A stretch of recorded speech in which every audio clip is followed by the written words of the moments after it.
እንዳለመታደል ሆኖ ይሄ ዘመን ለመሆን የሚታገሉበት ሳይሆን ለማስመሰል የሚሮጡ ከንቶች የበዙበት ዘመን ነው።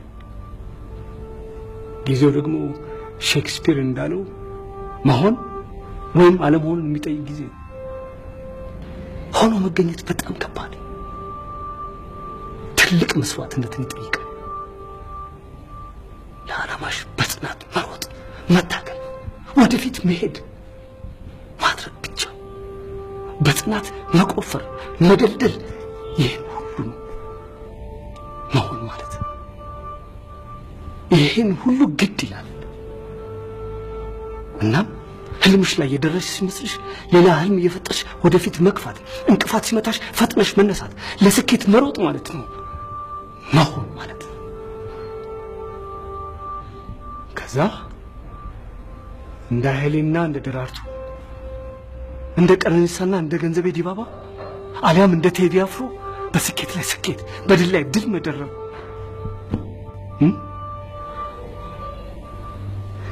ይሄ ማስመሰል የሚሉት ደግሞ ምን ማለት መሰለሽ? አለ አይደል ሳያሸንፉ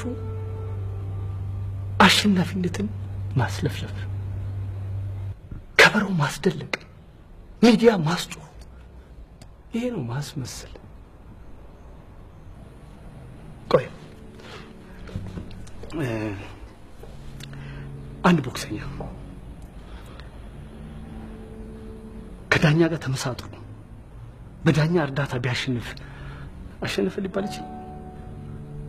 ወይ ደግሞ አንድ እግር ኳስ ቡድን የተጋጣሚውን አሉ የሚባሉ ተጫዋቾችን በማሽበርና በሽተኛ በማድረግ ዋንጫውን ቢወስድ፣ ወይ ደግሞ አንድ አትሌት የተከለከለ መድኃኒት ወስዶ ሪከርድ ቢሰብር የኳስ ቡድኑ ዋንጫውን አትሌቱም ሪከርዱን ወሰዱ ማለት ይቻላል? አይቻልም። ይሄ አስመሳይም ግን ያደርገዋል። ደግሞ ልጅ ወደ ሌላ ሙያ ልምጣልሽ። አሉ አንዳንድ ጸሐፊ ነን ባዮች የሆነች ነገር የመነጫጭሩና በቃ እኔ ነኝ ተዘራ ይላል። ከኔ በላይ ጸሐፊ የለም፣ እኔ መሰማት አለብኝ ይላል።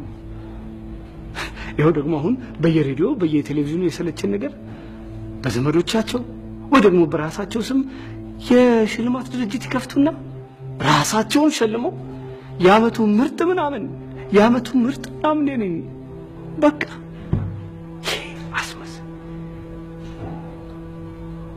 አይስጠላም። ግን እንዳለመታደል ሆኖ ለዚህ ጸጋ አልታደለም። ደራርቱ ቱሉ እኮ እውነተኛ ጀግና፣ ለአፍሪካ ሴቶች የወርቃማውን ድል ሚስጥር ያሳየች እውነተኛ ጀግና እኮ ነች። ግን እዚህ ከመድረሷ በፊት ብዙ መከራዎችን አሳልፋለች። በብዙ ብርድ ተቆራምዳለች። ከብዙ ጅቦች ጋር ተካፍታ ሱሉልታ ሜዳ ላይ ነጭ ላዋን አፍስሳለች። አውቃለሁ። አታውቂ? ብታውቂ ማኖሮ እሷን ለመሆን በዳከረችባቸው በነዛ ሌሊቶች አንቺ ለመሆን ማስመሰልን ስትሰሪበት ቆይተሽ መተሽ አሁን ንግስናን ቀቡኝ አትይኝም ነበር። አሁን እኮ እሱን ሁሉ ትቼዋለሁ አቢ። መስሎ ለመታየት ሳይሆን ሆኖ ለመገኘት ለራሴ ቃል ገብቻለሁ። አልገባሽም? ውሸትሽ ነው። አልገባሽም? አቢ በፈጠረ አምላክ ካሁን በኋላ ውሸታም አትበለኝ። ሰልሽ በእውነተኞቹ ጀግኖችና በሐሰተኞቹ መካከል ያለው ልዩነት ታውቂዋለሽ?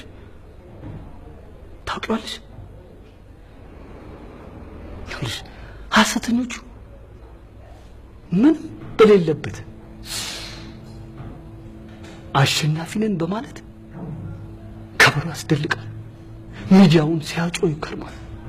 በየሚዲያ ደጅ ሲኖሩ እድሜያቸውን ይገፉታል። እውነተኛ ጀግኖቹ ግን በፍጹም ይሄን ያደርጉት። እኛውን በክብር ወተን ምን ጨፍርላችሁ? በፍጹም በየሚዲያው ደጃፍ ሲገኙ ያሉ ሚዲያው ራሱ አስቡ ፈልጎ ቀጥሮ ያሉበት ድረስ ይመጣል።